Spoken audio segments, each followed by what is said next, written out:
I'm meteorologist Peter Chan at the National Weather Service for Alaska statewide weather on this Thursday, March 28th. And we have a stormy pattern coming up here to close out the weekend. Through the entire weekend, there are two storms we are watching. The first one has just crossed the central Aleutians and will be moving through the southeast Bering tonight before being located around Nunavik Island, Etolan Strait by midday Friday. This system has a front that's going to push up along the southwest coast of Bristol Bay, KAKM Bay, spreading as much as 4 to 6 inches of snow, along with blowing snow, and there could even be some rain or a little bit of freezing rain mixed in at times.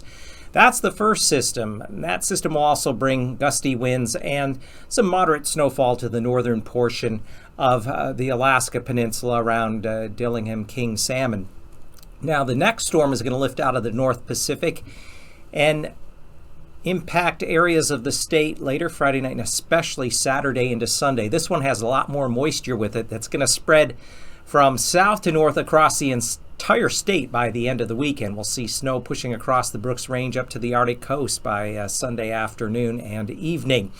So with this second storm, energy is going to split.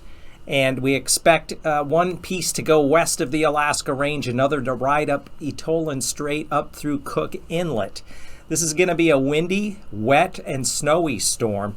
We have just all sorts of advisories, watches at this point. Winter weather advisories for much of the lower middle Yukon Valley and then areas along Kuskokwim and Bristol Bays, extending inland into the northern parts of the Alaska Peninsula. And that would be now through at least Friday afternoon. And then we have other things kicking in, strong winds, heavier snowfall possible along areas of the central Alaska Range. Also, a high wind watch is in effect for the Anchorage area, especially hillside, where winds could gust over 70 miles an hour with this thing once it gets going Saturday into Saturday night. So stay tuned to later forecasts because this will have widespread impacts across the state as we go through this weekend. And then behind these two systems, colder air will return to the state by early next week.